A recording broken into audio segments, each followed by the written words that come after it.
Всем привет! Сегодня у нас расклад «Какое колдовство мешает твоему счастью?». Посмотрим сигнификацию, почему ты так решила, что колдовство мешает, какое колдовство и как от этого всего избавиться. Итак, давайте в долгий ящик откладывать не будем, сразу скажу, те, кто в манифесте, они знают, что делать. Итак, ссылки в описании к видео и в закрепленном комментарии. Давайте начнем наш расклад.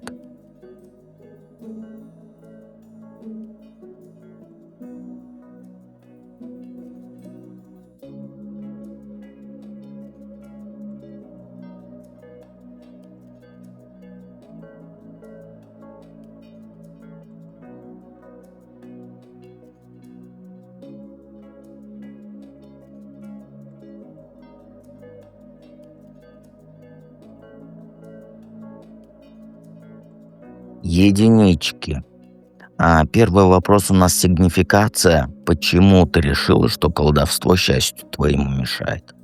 Ну тут, знаешь, тут понятно, что ты зафиксировалась на колдовстве, потому что в твоей работе, в твоем важном для тебя проекте начался полный раздрай из-за предательства своих же близких людей. И тут не просто ссора, нет. Тут вот явная синхронизация против тебя. Коллеги или вот эти твои гнуснявые подружки, с кем ты, как говорится, рука об руку трудилась, они тайно сливают все о тебе, подставляют тебя там в отчетах, создают искусственные проблемы. Каждый твой шаг, он оборачивается саботажем, как будто кто-то заранее знает твои планы. А ночью ты впадаешь в паранойю, прокручиваешь такие вот ситуации в голове, где вот мелкие проблемки складываются в одну большую четкую схему противодействия. И, и это не твоя фантазия, нет. Кто-то из этого круга реально ходил к ведьме, к гадалке с твоим фото. Они сделали подклад на рабочее место. Возможно, земля с кладбища, да? Возможно, цветок с кладбища. То-то на твоем столе. Возможно, иголка. И цель тут не просто помешать твоей карьере, нет, а сломать тебя эмоционально через постоянный стресс. Твоя девятка мечей – это твои кошмары. Где ты там документы теряешь, опаздываешь на встречи. И это все сбывается, это твои ночные кошмары. И ты чувствуешь вот эти энергетические удары прям вот в грудь. Это признак целенаправленного воздействия. И твоя интуиция кричит уже от колдовстве. Потому что логикой такую вот череду провалов просто уже не объяснить. Какое колдовство мешает твоему счастью? Ну, это подавление воли и разрушение стабильности. То есть твой вот этот недоброжелатель, он использовал какой-то старинный метод с твоими личными вещами. Точно знал, что брать. Волосы с расчески, там обрезки ногтей, даже твою ручку с рабочего стола. Понимаешь? И сделали. Повешенный показывает, что тебя вот буквально подвесили в состоянии неопределенности.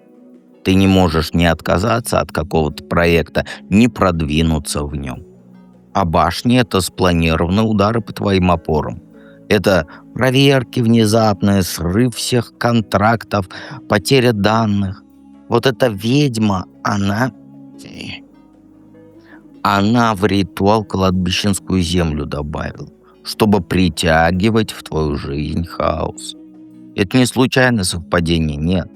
В квартире у тебя трубу прорвало и так далее. Это все оно. Это часть программ. А источник – это женщина с работы. И она была у тебя, как сказать, ты ее знала до этой работы, потому что она с прошлым также связана. И она до сих пор в обиде сидит, что ты получаешь то, что ты хочешь, да, а она нет. Как почиститься от этого? Ну, тут знаешь, солнце и твои собственные руки. То есть каждый рассвет, вот в течение 9 дней, выходи на балкон или к открытому окну. Держи в левой руке стакан воды, а рукой говорю, правой рукой рисуй вот солнечные символы. Круги по часовой стрелке, то есть. И говори там: свет поглощает тень 3 раза. И водичку выпиваешь половину. А вторую половину выливаешь на землю у порога работы. Это сожжет вот эти нити, которые тобой управляют. А больше никак. Давайте перейдем ко второму варианту.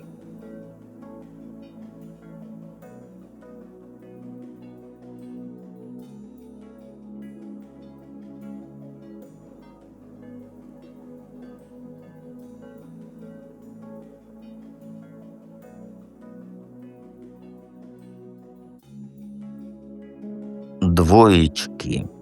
Ну, у вас все интересно, конечно. Итак, сигнификация. Почему ты решила, что колдовство мешает твоему счастью? Ночам ворочаешься, да? Потому что обиды старые, они тебя грызут, как крысы голодные. Ты упустила что-то важное. Или вот мужик твой ушел к другой, или подруга предала.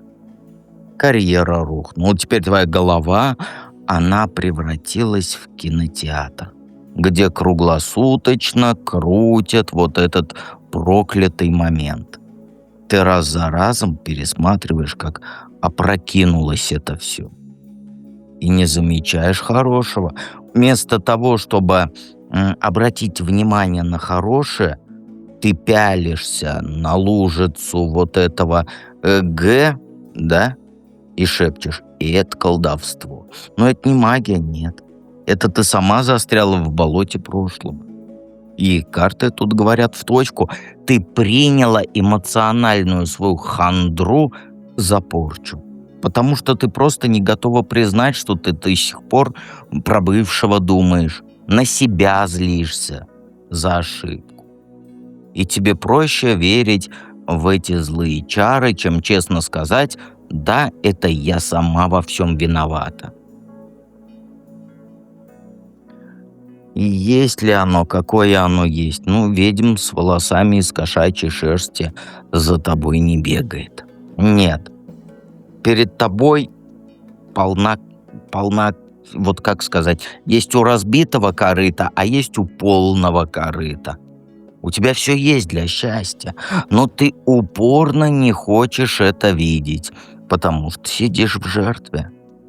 Вместо того, чтобы счастье свое поднять, ты строишь баррикады, лезешь в интернет искать симптомы порчи. А этот рыцарь, он вообще твое собственное упрямство. Ты как лошадь загнанная, которая несется в пропасть, потому что слишком гордая, чтобы признать, что страх тебя обманул.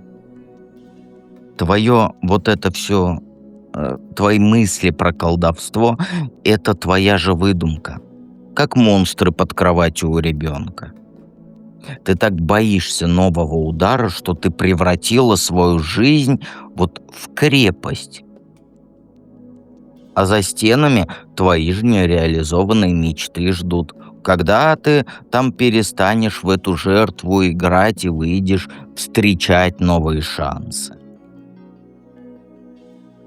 Как снять, если есть, или совет то, что нету? Ну, ныть хватит.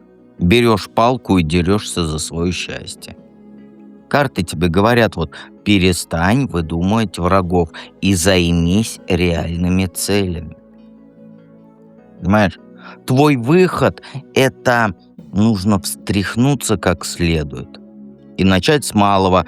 Из квартиры выкини хлам. Сделай генеральную уборку, на курсы какие-нибудь запишись. Подругу свою в кафе позови. Каждый раз, когда ловишь себя на мысли «это порча, это колдовство», щелкни себя резинкой по носу Или там 10 приседаний сделать. Тебе нужно мозг свой переключить с самокопания на действие. И через месяц ты сама смеяться будешь над своими же страхами. Жизнь — это не злой маг, это твой строгий тренер. И жизнь бьет только тех, кто в углу застрял. Поэтому двигайся, и удары перестанут просто цели достигать. Нет у тебя никакого колдовства. Давайте перейдем к третьему варианту.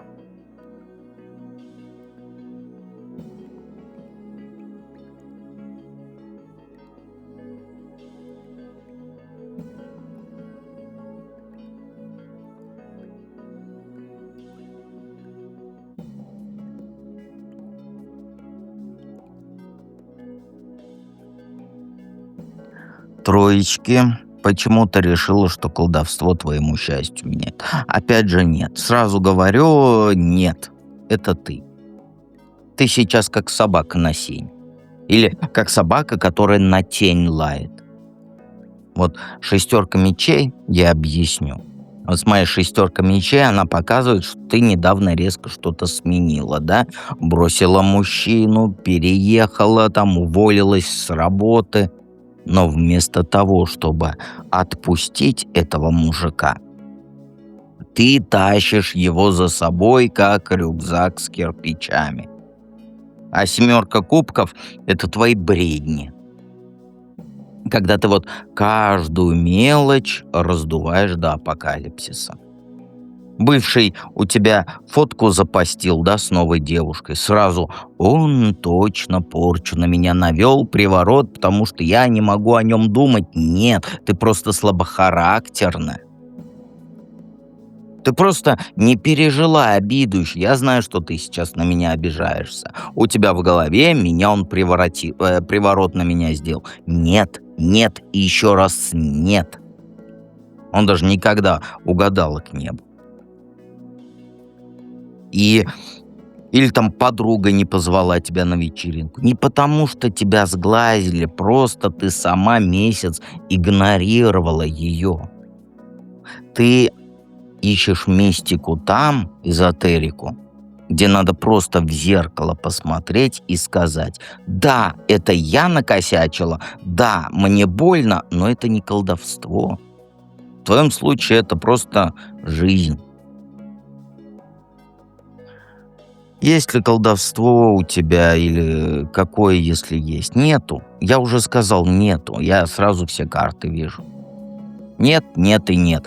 Рыцарь жезлов — это реальный мужик, который тебя бесит, как как сказать, рыжий таракан. Может, это бывший, который специально тебя в соцсетях троллит. Коллега, который сливает все, что о тебе знает. А правосудие, оно вообще ставит жирный крест на твоих фантазиях. Если ты глубже копнешь, то найдешь доказательства подлости этого рыжего таракана. Увидишь переписку с твоей заклятой, как говорится, подругой. Заметишь, как он подкладывает тебе свинью на работе. Опоздание специально делает. Понимаешь? Карты прямо тебе говорят, это не приворот, это мелкая пакостная мразь, которая радуется твоим слезам. И чем больше ты веришь в его магические силы, а он себя представляет как практик, тем сильнее он над тобой издевается. Хватит кормить его своим страхом. Как снять, если есть, и совет, если нет? Слушай, паш мечей, он про мозги твои. Он требует включить мозги на полную. Берешь блокнот, ручку или там карандаш и начинаешь фиксировать каждую пакость этого полупокера, извини меня за выражение. Скрины переписок, записывая разговор, свидетельства коллег, неважно. Если он, например, опять случайно там бумажку какую-то потерял, удалил и так далее, сразу беги в если это на работе, то к программистам, к айтишникам, чтобы восстановили историю. Если это мужик твой бывший, Фиксируй все переписки. А карта мира, она дает тебе четкий план. Когда соберешь все, иди к начальнику, если это на работе, в отдел кадров или сразу в суд. Понимаешь? Если речь про клевету, говорю, клевету. Параллельно все ниточки отрезаешь, которые связывают тебя с этим человеком, если это бывший. Удали его из соцсетей. Ты же не удаляешь, ты не блокируешь. А если блокируешь, заново достаешь. Номер смени. Слабо. Подруг попроси не передавать о тебе информацию ему. И главное, перестань верить в то, что он тебя превратил, потому что это полный бред. Он тебя запугивает, зная твою вот эту мнительность. Каждый раз, когда ловишь себя на мысли, а вдруг он на меня сделал приворот, то просто вспомни, что это не магия, это обычный, гнилой, паразитный, ничтожный человек.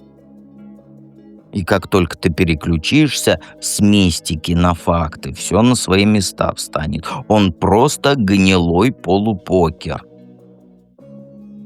И все, тут мне сказать больше нечего, потому что меня аж переполняет вот эта злоба, что ты ведешься на его, на бывшего вот эти росказни. А он просто пользуется тобой, пытается манипулировать. Подписывайся на канал, жмякай на колокольчик и всегда помни, что дед всегда рядом.